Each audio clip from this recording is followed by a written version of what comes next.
بسم قدوس غويتال ولغزابير فصوم سلام يفقري اما قنخاتكم دحنا دو الخاتكم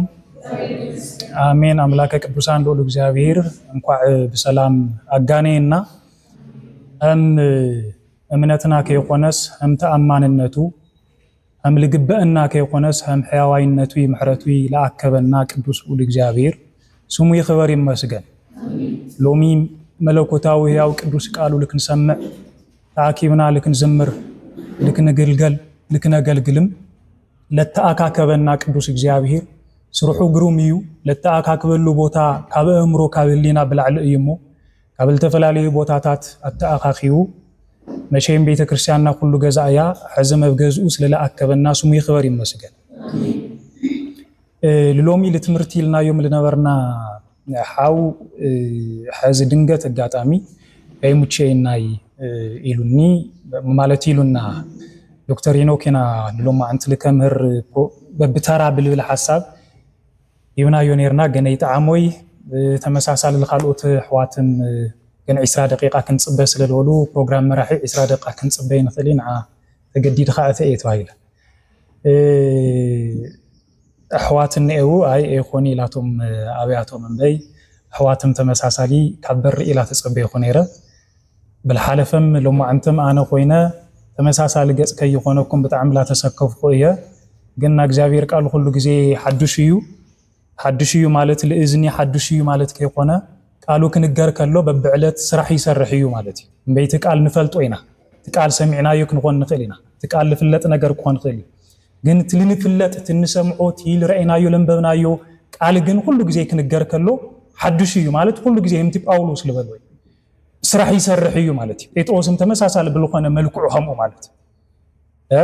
ስጋይ ዕጽምቲ ልፈልዩ ስሩሑን እወ ማለት በብዕለቱ ተፈላልይ ስራሕ ይገብርዩ ማለት ይምበይ ለዝን ሐድሽዩ ማለት ይኾን ስለዚህ አምላከ ቅዱሳን ሉል እግዚአብሔር ቀድመ ቢሉ ለቅዱሳን ነቢያት ትንቢቱ ለቅዱሳን ሐዋርያት ስብከቱ ለቅዱሳን ሊቃውንት ቤተ ክርስቲያን ምስጢሩም ለገለጸ አዘም ላይ ለኃጢአተኛ ባሪው ለናገረሉ ሩቷ አንደበት ጥበቡ ምስጢሩ ለከገልጸለይ ለአኻትኩም ለደቆ ሰማይ መስተውዕል እዝነ ልቦና ለሁላትና ያعدለና አኮ እግዚኦ ነህነ ዘነተናገር ዘእምሃቤና በእንተ ዘዚአከ አላ አንተ ተናገር በውስጤት አምላከ ቅዱሳን ሉል እግዚአብሔር ንሕና ስለስኻን እናገር ይኾንናይ ነገር ግን እስኻ በዓልኻ ስለገዛ ርእስኻ አባና ኃጢአተኛታት ባሮትኻ ሐዲርኻ ተናገር አሜን ብለሐለፈ ስለ ተስፋ ኢና ተነጋገርና ነርና አዝም ለወድሰብ ልዕሊ ተስፋ ኮን ልኽእል ናግዚአብሔር ቃል ይውልይ ካኡል ዓብ ነገር ይውልይ ብሉይ ኪዳን ለነበሩ ቦታት በተስፋ እዮም ለተመድሕን ለጽበዩ ነይሮ ኣብ ሐዱሽ ኪዳን ለለና እቲ ተስፋ ተፈጸመልና ደቅ ያው እግዚአብሔር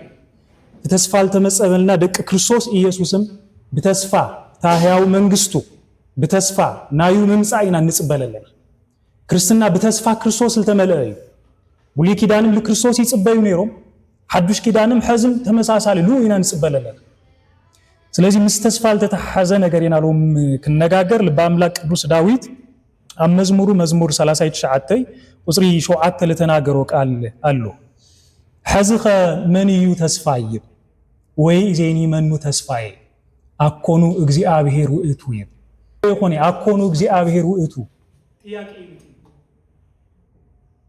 መንዩ ተስፋይ እግዚአብሔር ደይሆነ አኮኑ እግዚአብሔር ውእቱ እግዚአብሔር ደይሆነ ለሐለፈ ስለ ተስፋ ክንነጋገር ከለና ተስፋ ንግበር አብልዕ እግዚአብሔር ንጽና ላበልና ነርናይና ስመ ኩሎሙ ለይሴፈውከ እይታፈሩ ላበልና ነርና ቶም ሁሉም ለአኻ ተስፋ ለገብሩ እየሐፍሩን ላበልና ነርና አዝም ተስማ ተመሳሳል ብልኾነ መልክዑ ለማ አንተ ተስፋና መን ይናጋ ተስፋና መን ይልመጹ ዘመናት ከተስፋና መን ወይ ዜኒ መኑ ተስፋይ መኑ ተስፋና አኮኑ እግዚአብሔር ውእቱ ሰብ ተስፋ ኮነ ይኽእል ይልሰብ ምክንያቱ ናሰብ ተስፋነት ሙሉ የሆነ ፍጹም የሆነ ናሰብ ረዳእነት ናሰብ ኃይሊ ናሰብ ጉልበት ናሰብ ፍልጠት ናሰብ ጥበብ ጉድለት ለለው እዩ ለገዛ ርእሱ ጽኑዕ የሆነ ህንሰንቲ ለወድቅ እዩ ተዝለፍሊፉ ልስበር እዩ እንቱ ብዙሕ ጊዜ እንብሎ ተስፋ ማለት ናወዲ ሰብ አንድ ሕቁ እዩ ሰብ አንድ ሕቁ ተተወቅዑ ተጠው ይልክ ከደ ይኽእል ክጓዓዘ ይኽእል ክነብር ይኽእል نألقى قرانيا ويم حمومي لغو تسفانا እግዚአብሔርዩ ልብ በሉ ተስፋና እግዚአብሔርዩ ክንብል ከለና በምኽንያትዩ ብለይ ምኽንያት ይኾነይ ካብዚ ቃል ዘብዝለሉ ለጽናዕን ዕቃልን ብፍጹም ክለይ ይኽእሊ እግዚአብሔር ለደቀ ሰባት ተስፋ እዩ ክንብል ከለና ናዛ ተስፋ ትገብር ነፍሲ በዓልቤት እሱ በዓሉ ስለልኾነይ በዓልዋና እግዚአብሔር ሲ ልታል ፈጠራ ነፍሲ አይ ሐድጋይ لكي حدقا يفتيروا لكي تألما እግዚአብሔር لنفسنا لحلو أملاكيو نحن عملو تسفان نقبر سواتنا كنبل كلنا እማን እግዚአብሔር ስለልፈጠረና አይ ሐድገና ይማለት በዓልቤት ወይ ጓሳ ለተነዋግዑ هم لحلو ሁሉ ኖላው እግዚአብሔርም ተመሳሳለ ልደቁ በተፈላለ መንገድ ለመላ አምላክ ለመላ ጎይታ ልበበሉ ጎይታ ከመርከሎፍት ማቴዎስ ወንጌል ልቢልና ሰውዒልና የተቆይና አዕዋፍ ሰማይ ተመልከቱን አይ ዘርአይ አይ አጽዳይ ላውጎተራውን እኽለ አይ ኸታይ አዕዋፍ ሰማይ ለሰባት በምሳሌ ከነግረና ከሎ ክርስቶስ በአዕዋፍ ሰማይ ነግረና እስኻትኩም ሀመይ ከአዕዋፍ ሰማይ አይትበልጹይ አይትዓቡይ አይትዓቢ እግዚአብሔር ልታል ፈጠራ ነፍሲ ልታል ፈጠራ ስጋ መብልዕ ክኸልአ خدان ክኸልአ ይኽእልዶ አዕዋፍ ሰማይ ልብላዕ ለይስኡኑ ተቆይኖም አዕዋፍ ሰማይ መጽለል ለይስእላ ተቆይነን ሰብ ልባል ክቡር ፍጥረት ልስጎሉ ኾን خدان لمنبر لقون مدري እግዚአብሔር ለይህወሲ እግዚአብሔር ለይሐሊው lusi ህመይገርኩም ለይትምልከቱ በአዕዋፍ ሰማይ ለይትማሩ ይብ ለእግዚአብሔር ተስፋ ለይገሩ ሰራት ግን ለዕልዕዋ ትሕት አዕዋፍ ሰማይ እዩ ማለት ትሕት አዕዋፍ ሰማይ እስኻትኩም ኮ ከአዕዋፍ ሰማይ ትበልጹ ይኹም ማለት ታይ ማለት እዩ ለእግዚአብሔር ተስፋ ለገብር ሰብ ካብ እንበልጽ ተስፋ ለይገብር ሰብ ግን ትሕት አዕዋፍ ሰማይ አይ አጽዳይ አይ ዘርአይ ሐሊ ነገር ይገብራ ግን ይነብራ እግዚአብሔር ይምግበን እግዚአብሔር ይንብረን ልብ በሉ ስለዚህ ሰብ በአዕዋፍ ሰማይ ምሳሌ ክሳብ ምን ዳር ለአክል በጽሐ ፍጥረት ለምንታይ ወድ ሰብ በቀሊሉ ተስፉ ስለልቆርጥ በቀሊሉ ስለልውቃ ጸላኢ ለወድ ሰብ ከውድቆ ከስሕቶ ብዙሕ ጊዜ ስለልሙኩር ስለልደጋግም ወምዝ ብዙሕ ጊዜ እንብሎ ዲያብሎስ ተስፋ ይቆርጺ ብቻ ይሆነ ተስፋ ቆሪጹ ለይፈልጥ ዲያብሎስ ተስፋ ቆሪጹ ለይፈልጥ ግን ለምን ታይቱ ተዋይሉ ሰብል መውዳቅ ሰብል ምስሕሓት ተስፋ ቆሪጹ ለይፈልጥ ዲያብሎስ ለወርሶ መንግስት እግዚአብሔር እኮ የለይ ለወርሶ መንግስት እግዚአብሔር ህምላይ ሁሉ ይፈልጥ ግን ተስፋ ቆሪጹ ይፈልጥ ወድ ሰብ ልባል ክቡር ፍጥረት ለወርሶና እግዚአብሔር መንግስት ለለው ላፈለጠ ተስፋ ይቆርጥ ልበበሉ አል ክርስትና ህይወት ውሽጢ ተስፋ መቁረጥ ኃጢአት እዩ ለህይወት ጉዳይ ይሆነኝ አጋጣሚ ይሆነኝ ተስፋ ካብ እግዚአብሔር መቁረጥ ማለት ኃጢአት እዩ እትል ፈጠረና አምላክሲ ረሲዑን እዩ ነው ኃጢአት እዩ ለእግዚአብሔር ምፍትታን እዩ እግዚአብሔር ምርሳዩ መህዳግ እዩ ልግባ ነገር ይሆነኝ ሁሉ ጊዜ እግዚአብሔር ተስፋ ለቆረጡ አምላክ ይሆነኝ ተስፋ ለግበሩ አምላክ ልብ በሉ بالحلفه العللكم نيره بالتوسነ መልክዑ بالحلفه ካብ ለነበረ ብላዕሊ ለነበረ ሰብ ስለልረአየን ለለ بالحلفه ታይልና ነርና ኢሳይያስ ክናገር ከሎሲ እቶም ለእግዚአብሔር ተስፋ ለገሩ እቶም ለእግዚአብሔር ለጽበዩ ሰባትስ خم نسري تايون لنا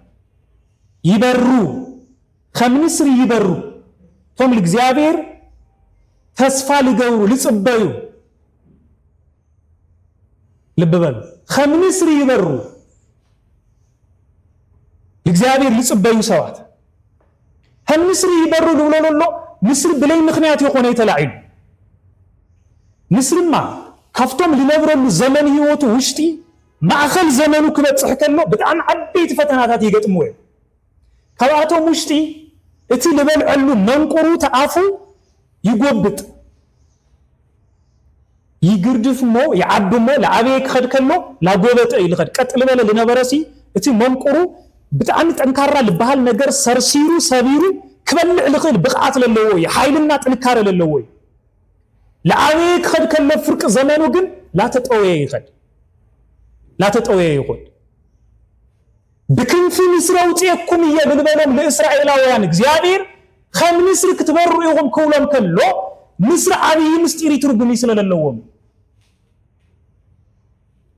መንቁሩ ብቻ ይኾነ ይጎብጥ እቲ እንስሳት ከልዕለሉ ልኽእል ስጋ ክወስደሉ ልኽእል خالي ነገር ልዒሉ ተሸኪሞ እንጠልጢሉ ክኸደሉ ልኽእል ኣጽፋሩ እጋሩ ማለት እዩ ታይ ይኾን እሱም ይጎብጥ ስለዚህ ክሕዝለ ይኽእል ይኾን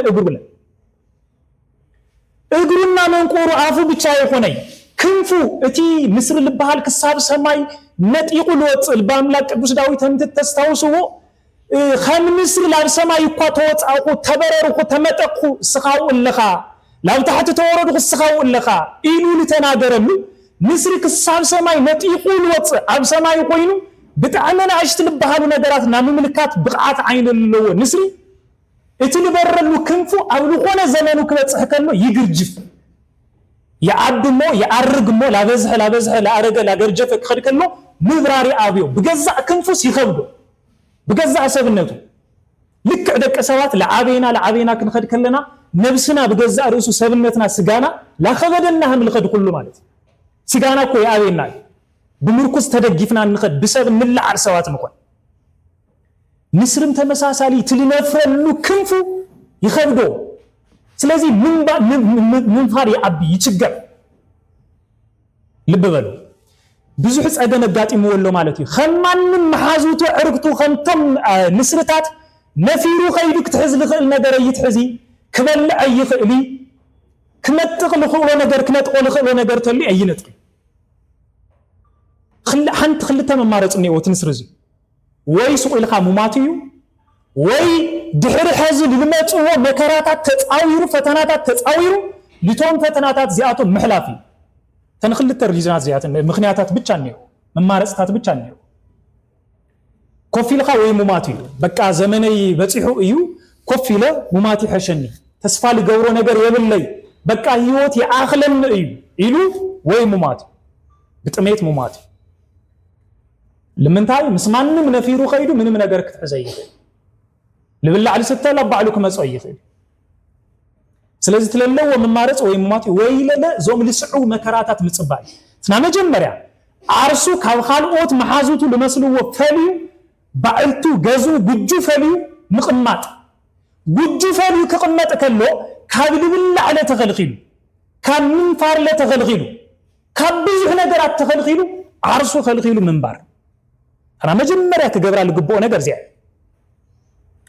ሃይማኖቲ በኻሊ በኋላዚ ናይ ዝግጅት ጊዜ ይድልዮ ማለት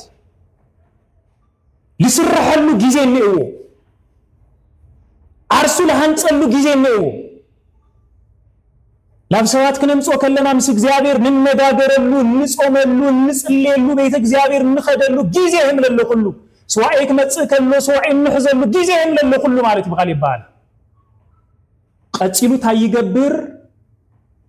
እቲ አፉ እቲ መንቆሩ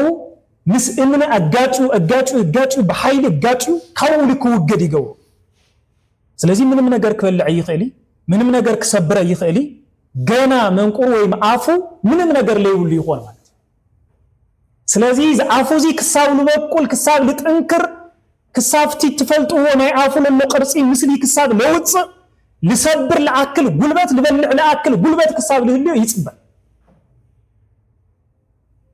ቀጽሉ ታይገብር እሱ ምስወቀለ እሱ ምስጠንከረ አፉ ምስተደራጀ እቲ እግሩ ትልጎበጠ እግሩ ምትሐዝ ለአብዮ እግሩ በተአፉ ገይሩ ወቂዑ መጪቱ ካውልኩ ወገድ ይገው እዚ እግሩ ዝለለ ክሳብ ልወቅል ይጽበ እግሩ ምስወቀለ ለለተመሳሳሊ አፉና ኢዱ እግሩ ተጠቂሙ አክናፉ ካው ኩገዱ ልግቦም ተም ለአረቡ ተም ገርጀፉ كاول كو غبي يقبر ስለዚህ هم بحدش تحدثو من فاري جمر مبراري جمر ልብ በሉ ልጅዩ ነብይ እግዚአብሔር ሉ ለቃል ኢሳያስ ከናገር ከሎ እቶም ለእግዚአብሔር ዝጽበዩ ከም ንስሪ ይበሩ ንስሪ ዞም መከራታት እዚኦም ምስ ሓለፈ هم بحدش منبر هم بحدش منفر هم بحدش ጉልበቱ محداس ይኽእል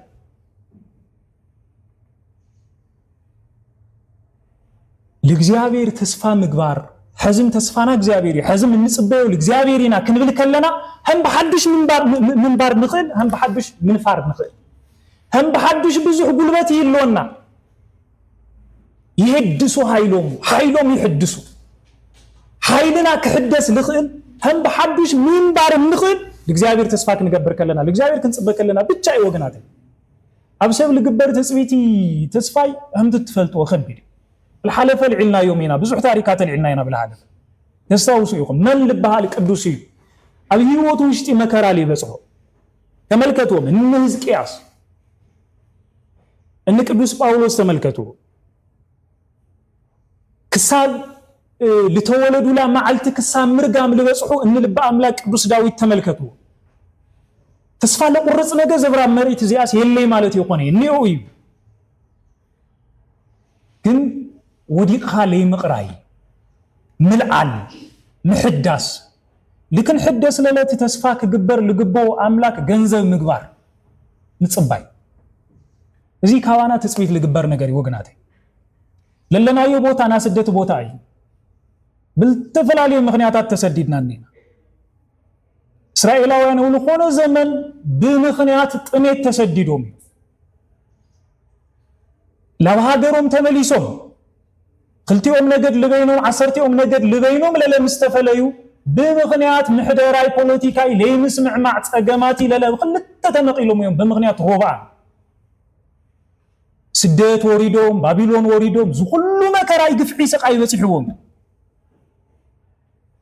اب كريستنا هيوت وشتي حوارات تسديدهم يوم ويتا يسوع كريستوس تسديدو ما املاك تسديدا لي تسدد قدوس يلي مكرا لي بصحو قدوس يلي بمسارته كريستنا هيوت هاجرو كساو لملس ناسدت هيوت يلنبر صادقان لمن تايو عالم زلي موچيوم ليطعموم تيلناسي ابلي عدوم سللي يطعموم يتملسو لطعمنا سو عدنا ايو عدنا للتا تفلطوا سماويت يروساليم ابلي عدنا ابز مريت زي تدلاديلنا كنبر سلمدلي ምንም ልጎድልና ነገር ስለለይ ይመስልና هم لا يطعمو سلمنلع هم لا يصمو خوينا سلمستي هم لا يموتو خوينا تدلاديلنا سلمنبر طرحيم باي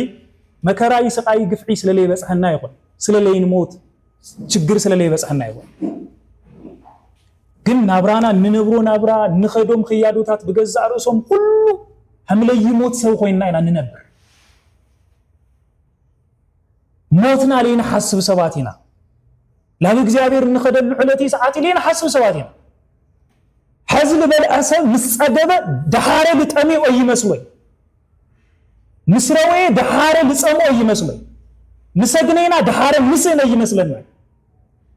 ክንጠሚ ክንጸምእ ከለና ለለ دحاره ለወግሕ ንጸግብ ንጠም አይመስለና ናብራና ኣብ ሓደ ለኾነ ጉዳይ ብቻ ለተመርኮዞ ኮይና ኢና ነበር መሰረታው ችግሩ እሱ ስለዚህ ማንንም ክርስቲያን ማንንም ቅዱስ ኣብ ዓዱ ላይ ይጥዕመሉ ምክንያት ታዩ ተተዋሂሉ ኣብ ስደት ላይ ይጥዕመሉ ምክንያት ታዩ ተተዋሂሉ ኣብ ላይ ዓዱ ስለ ላይ ይጥዕሙ لطعمو عدو يا هاجرو ولا نسى زوسته سمايات هاجرنا وم هي تصنچ ياهو جينا ኢየሱስ ክርስቶስ ለወለ ጳውሎስ ማለት ሀገርና ሰማያቱ ይትልመጽ ጎይታ ኢየሱስ ክርስቶስ ተስፋ ንገብር ንጽበህም ብሎት ሁሉ ጊዜ እንውለቃል ስለዚህ ሐዘምት ተስፋ ክንገብሮ ልግባና በእግዚአብሔር አፍታ አምላክና መሰረትና ዕርድና ኮን ልግቦ እሱቱ ጎይታ እሱ እዩ የክብለኩም ደሌ ስለነበረና ጊዜ ሁሉ እግዚአብሔር አምላክ ስሙ ይክበር ይመስገን መምታንቶ ለነገርኩም መራግብር መራሒ ኻሊ ንሸጋግሮ ፕሮግራም ይብልናይ መዝሙራቱ መዝሙር ለለ መዝሙር ላዘመርና ኢና ጸኒሕና ስለልበለና እንበይ ክትዕድል ኣሕዋቲ በነይ ረእየ ስለዚ ታይ ንገብርና ሓደ 10 ደቂቃ ልኾን ለለ ተመሳሳሊ ተወሰነ ግዜ ስለለለና መርሃ ግብሪ መራሒና ተወሰነና እግዚአብሔር ቃል 10 ደቂቃ ሊበዝሕ ለሓውና ዲያቆን ጸጋ ዓለም ተበልናሞ አልሃሌ ክዝምረልና ስለል ረይኹ አና ሐዘ እዚ ኮቋርጽ ትምርተይ አምላከ ቅዱሳን ልዑል እግዚአብሔር ስሙ ይክበር ይመስገን እግረ መንገደይ ግን همين جبر لبل عيوتات كلون نايو سو دحارن ملسومو خزتاي كبلوكم دلي هم تبقداما يلال علنا يول نبرنا حزم تمساسالي كمسغانو لغبو ما اكلات نيو هذا تي اطبيا بيت كريستيان ويت سبكا غويل علمنم كمسغان يغبو تمساسالي بلقونه ملكعو ابزي بالحلفه مسانا لما انت مبز مسانا اما اخلنا تغنيو منيو دياقون حونا زكارياس بزغاطام بتعم كبر يابلنا ينتاچن እግዚአብሔር ይخبرልና አድሜጥና ያሃበልና በቀዳማይ በላአት ይዋቃል መሰረት ለማ አንተ ብዙ ፕሮግራማት ነው ፕሮግራማት እዚ ካልኦት ሰባት ተትሒዝናሉ ኢና ተታሒዙ እዮም ኢሎም ተባረሃ ግብሪ ለአና ሒዞምልና ለሎ በቀዳማይ ብልት ለትሕዝናዩ ምክንያት ማለት ቅድሚው ለነበረ ፕሮግራም ተመሳሳሊ ናሶሙን ፕሮግራም ኢና ሒዝና ነርና ቅድሚው ተደዋዊልና ክነውግዕ ከለና እሺ ጸገም ይውሊ እዮም ኢሎምና ስለዚ አሕዋትና መምህራን እዮም አብይተ ክርስቲያን አገልገልት እዮም مسانا قوينم لدقفونا للو لحقوزنا للو كل جزء زداراش زمز بالحالة فلو قعنايو 50 شحل كار الدراشيو جن زنا 50 شحل كار الدراشي دكبيت كريستيان يوم أبزيهم كوك على الجابير كنا جاجر يوم الدليل للو بمال بزمل قعف قاديو مما أخلنا تجنيهم كو عنتو جميرهم كبصراحة حقواريس أي سوعي ذك على القراي قرا بيزاهم نوع مالك أبي يسرح ينيرهم صوم لنا كابزل عبنا جريب الناي كنمسينا كنجننا يلوم يوم مسيمو تمسجنوا لي يدلك زي راملاك عدميت عنا يهابلنا كبري يهابلنا تمساسالي حواتحات افتي تيليجرام لا رأيكمهم لقنا يخم نجارات كله يوم رسبرسنا كنت حاجة لنا للنجار العلنا بالحلفة لو واقعنا قنينا هنا سلزي بتيليجرام تللو تعقمي للو بتالخ إلى نجار لحجزة قني حزي كيمس جن هو لحلف جن حفتنا زماريت ترحس بزقاتامي العلمنم مسغانا يقبا ترحس قبر እግዚአብሔር اب امريكا لله نال حلفه ጉዳያት مسمعنا بقطتا بسلكي تدواويلنا از ነገርሱ ሼር ጌር ያኒ ረዋግዒ ያኒ ስለዚህ በተለይ خلته حوات اما اخلنا لغنيو متحابر تللكم تفلطوم يخم خلته احوات حديو بتعمي تصقيمو بمقنايم لاو تيليجرام سمم تقيسنا او تيليجرام بعقمكم لحجزكم قنيكم يقوم كسابلو ما انت كنصبي قالنا